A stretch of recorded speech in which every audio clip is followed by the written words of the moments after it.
ফরিদপুরের মধুখালী থেকে কামারখালী হয়ে মাগুরা পর্যন্ত রেলপথ নির্মাণ প্রকল্পের মধুমতি নদীর উপর নির্মিত রেল সেতুর কাজ দ্রুত গতিতে এগিয়ে চলছে। 2021 সালে 23 মে প্রকল্পটির কাজ শুরু করে ঠিকাদারি প্রতিষ্ঠান মীর আক্তার হোসেন কোম্পানি লিমিটেড। যদিও প্রকল্পটির অনুমোদন হয়েছিল 2018 সালে। তৎকালীন প্রধানমন্ত্রী শেখ হাসিনা 2021 সালের 27 মে ভিডিও কনফারেন্সের মাধ্যমে প্রকল্পটির শুভ উদ্বোধন করেন।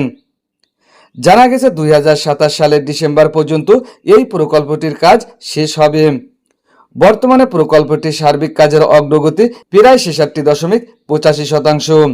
প্রকল্প সংশ্লিষ্টদের তথ্য অনুযায়ী নির্মাণ কাজের মাধ্যমে স্টিল স্ট্রাকচারের অংশের অগ্রগতি বর্তমান প্রায় 27%। সংশ্লিষ্টরা জানিয়েছেন, বিদেশ থেকে প্রয়োজনীয় স্টিল স্ট্রাকচার দেশে আসার পর প্রকল্পের সার্বিক অগ্রগতি বেড়ে দাঁড়াবে প্রায় 93.85%। এদিকে প্রকল্পের কংক্রিট স্ট্রাকচারের কাজের মধ্যে প্রায় 6.15% বাকি রয়েছে। এই বাকি অংশের কাজ আগামী 26 ডিসেম্বরের মধ্যে শেষ করার লক্ষ্যমাত্রা রয়েছে। অপরদিকে স্টিল স্ট্রাকচারের বাকি কাজ শেষ করার সময়সীমা নির্ধারণ করা হয়েছে ডিসেম্বর 27 পর্যন্ত। মীর আক্তার হোসেন কোম্পানি লিমিটেডের deputy project manager Mohammad Anisul Islam বলেন, প্রকল্পের কাজ দ্রুত গতিতে এগিয়ে চলছে। কংক্রিট স্ট্রাকচারের কাজ বাকি নির্ধারিত সময়ের মধ্যে শেষ করার পাশাপাশি স্টিল স্ট্রাকচারের কাজও পরিকল্পনা অনুযায়ী সম্পন্ন করার আশা রয়েছে। তিনি আরও জানান, বিদেশ থেকে স্টিল স্ট্রাকচার আসার পর প্রকল্পের কাজের অগ্রগতি আরও দৃশ্যমান হবে।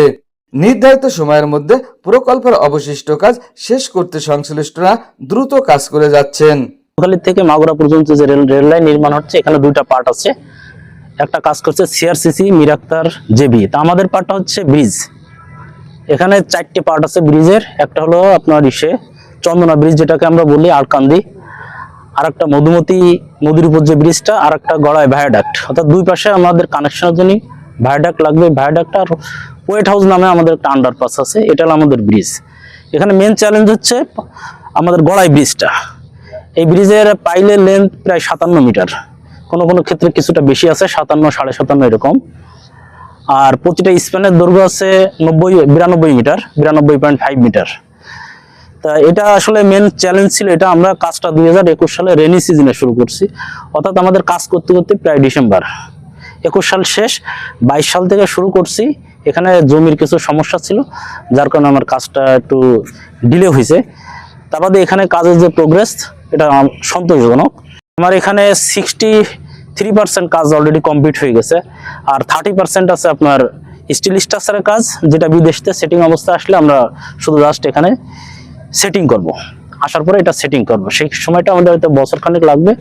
এর থেকে আমরা আশা করতেছি 2027 সালের ডিসেম্বরের ভিতরে আমরা কাজটা ইনশাল্লাহ সম্পূর্ণ করতে পারবো। ডিজাইনগত দিক দিয়ে খুব সুন্দর এটা, এবং এটা নান্দনিক হবে, দেখতে খুব সুন্দর লাগবে। যখন এটা পুরো স্টিল স্ট্রাকচার বসে যাবে, তখন সেম অ্যাজ হার্ডিস ব্রিজের মতোই মনে হবে। এটা মীর আক্তার হোসেন লিমিটেড বাংলাদেশে অনেক বড় বড় কাজ করেন। এখনো ধরেন আমাদের সাসেক্স অন, যেটা আপনার যমুনা সেতুর পশ্চিম পাড় থেকে কড্ডামোড় পর্যন্ত চলছে, আমাদের এয়ারপোর্টের কাজ শেষ হয়েছে। তারপরে DS 345 3টা কন্ট্রাক্ট বড় বড়, এটা সিলেট রোডে চলছে, আমাদের এটা চলতেছে, পটুয়াখালী চলছে। এদের আমাদের অনেক বড় বড় কাজ চলছে বেশ কিছু বাংলাদেশের, এবং বাংলাদেশের সবচেয়ে বড় উন্নয়নমূলক প্রতিষ্ঠান মীর আক্তার হোসেন লিমিটেড। মধুখালী কামারখালী মাগুরা রেলপথ চালু হলে এই অঞ্চলের মানুষের যোগাযোগ ব্যবস্থার বড় ধরনের পরিবর্তন আসবে বলে আশা করছেন স্থানীয়রা। পাশাপাশি ব্যবসা বাণিজ্য, কৃষি পণ্য পরিবহন ও অর্থনৈতিক কর্মকাণ্ডের ইতিবাচক প্রভাব পড়বে বলে মনে করছেন সংশ্লিষ্টরা। ফরিদপুরের মধুখালী থেকে মোহাম্মদ জুয়েল শরীফ। শুকতারা টিভি 24, সকল খবর সবার আগে।